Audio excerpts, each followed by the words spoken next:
have what you need to protect your people, to defend your nation. For decades, we've ensured Israel's qualitative military edge. And later this week, I'm going to ask the United States Congress for an unprecedented support package for Israel's defense. President Biden speaking yesterday in Tel Aviv about America's commitment to Israel and the historic levels of military aid he plans to request now from Congress. The White House expected to ask Congress tomorrow for an additional $60 billion for Ukraine and $40 billion in funds for Israel, Taiwan, and for the southern border with Mexico. Joining us now, Republican Senator Bill Cassidy of Louisiana. Last weekend, he joined a bipartisan group of senators on a visit to Israel, meeting with Israeli Prime Minister Benjamin Netanyahu, President Isaac Herzog, and other members of the newly created Israeli war cabinet. Senator, thanks for being on with us. So I mentioned the political leaders you met with, but importantly, you met with families of Israeli hostages being held inside Gaza, more than 200 of them, we believe, there now. Can you share with us some of those conversations and what you learned from the trip? Incredibly powerful.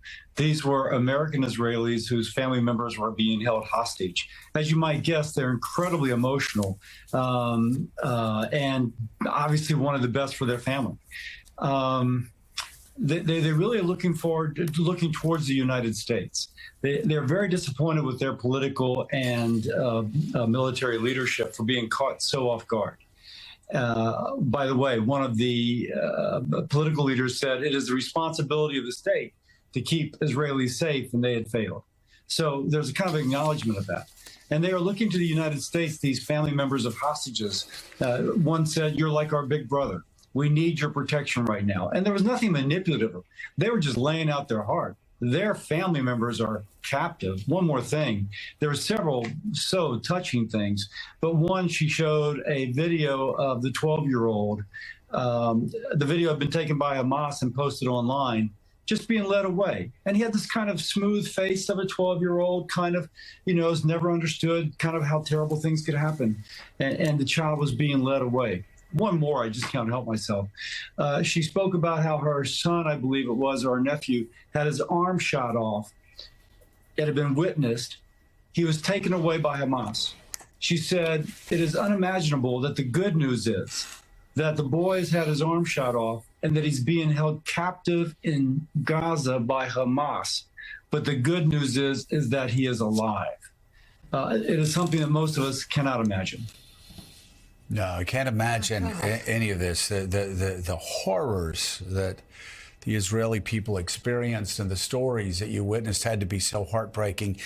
Senator, I'm wondering, while you were there, did you and your delegation get any insight into how it could be that those Israeli citizens had to wait 4, 5, 6 hours for the military to come and rescue some of them? Any insight into this massive security failure that goes against everything I know that you and I and most Americans have ever believed about Israel's capability to protect their people? There was a sense that Hamas was actually evolving into a governing body as opposed to a terrorist organization. The Israelis had put 2/3 of their forces on the northern border, fearing attack from Hezbollah more than an attack from Hamas. In fact, one of the men we spoke with, Benny Gantz, briefly the prime minister, had actually opened up to allow 19,000 Palestinians a day to come in and work in Israel, with the idea that they would return back to Gaza and help improve the economy. So this was a strategy to begin to open up the two economies and to allow, if you will, an unleashing of the potential of the Palestinian people. Unfortunately, the Hamas took that as an opportunity to prepare for war. One thing that's kind of a metaphor for this, there was a kibbutzim near the border of people who were committed to peace, Israelis committed to peace. They were teaching their children both Arabic and Hebrew. The Hamas terrorists specifically targeted this kibbutzim. A metaphor, if you will. They were there not just to kill Jews, but also to kill the possibility of peace. Well, and can you underline that fact? And it's such a horrible story, but can you underline the fact that that Hamas sees actually those who would try to understand the Palestinian people in Israel and try to forge alliances, they see them as the greatest threat. I mean, you look at their founding documents, they talk about their goals to murder Jews and to not make peace with Israel. Can you talk more about that and also talk about what the United States policy should be regarding Israel's attempt to uproot Hamas? Well, so first, as regards the first point, Hamas sees that as their mission, not the protection of the Palestinian people, and certainly not the Israelis.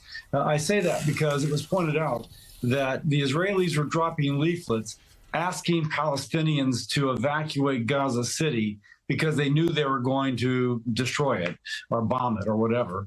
And Hamas was trying to keep the Palestinians there, blockading roads. We saw pictures of these blockades not allowing the retreat, if you will, from Gaza City.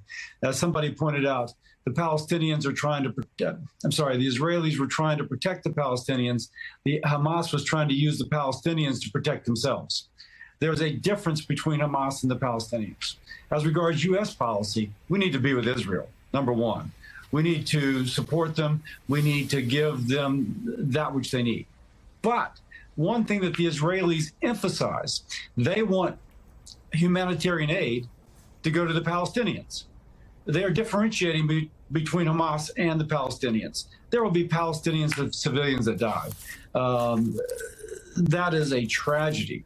But it is in large measure because Hamas has invited this upon Gaza, and they are using Palestinians as human shields. But the Israelis were specifically asking from the military and the political leadership for humanitarian aid. The United States should do what it can to not just arrange for it to be delivered, as we have done, but to make sure that it gets in. Now, this is complicated because you need the Egyptians, the Israelis, and Hamas to agree to this. But hopefully all will agree to get the aid in to the Palestinian people. So, Senator, President Biden is going to address the nation tonight, talking to Americans about the need to support Israel, but more than Israel, also Ukraine as well. And White House aides suggested they're going to put together a funding request, could be up to $100 billion for those two nations, as well as Taiwan and border security. So let's get your assessment here. Is that an appropriate figure to ask for? And do you think it could pass through the Congress? Well, I think it can pass through the Senate. As an appropriate level, you want to see what it's going to break down to. We're told that $60 billion is what the Ukrainians need, as opposed to just giving the Ukrainians a little here and a little there and a little there. That $60 billion is what they would need for some time to come, so there'll be no more ask of Congress. Certainly the border, the southern border with Mexico, we need help there. Not just money, but policy to try and keep this influx from being so crazy. As regards passing, I think it'll pass. It'll pass the Senate. Now, obviously, the House doesn't have a speaker, but I think that the package together would pass. But again, I can't really predict what's going to happen in the House right now. None of us can, Senator. None of us can. Well, speaking of the House, well, why don't we just ask? I'm curious. I know it's really not your business.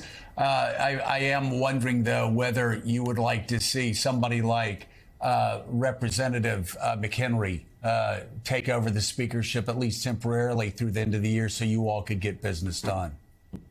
I think Patrick would be a great temporary speaker. I'm not sure he wants it. Who would? I think he's respected by all sides. That's probably why McCarthy selected him in the first place. And things have to get done. We've just talked about these things, but the border is part of this. We've got to address the fact that I think 7 million people have come across our southern border illegally since President Biden took office. Among those are now people who are on our terrorist watch list. This has to be addressed. So I think Patrick has that respect and the ability to work with all sides. And the fact that he doesn't want it probably would recommend him to those who, okay, he's temporary, but we can fight it out later. Yeah. Republican Senator Bill Cassidy of Louisiana, thank you very much for coming on Morning Joe this morning. Thank you. Thank you all.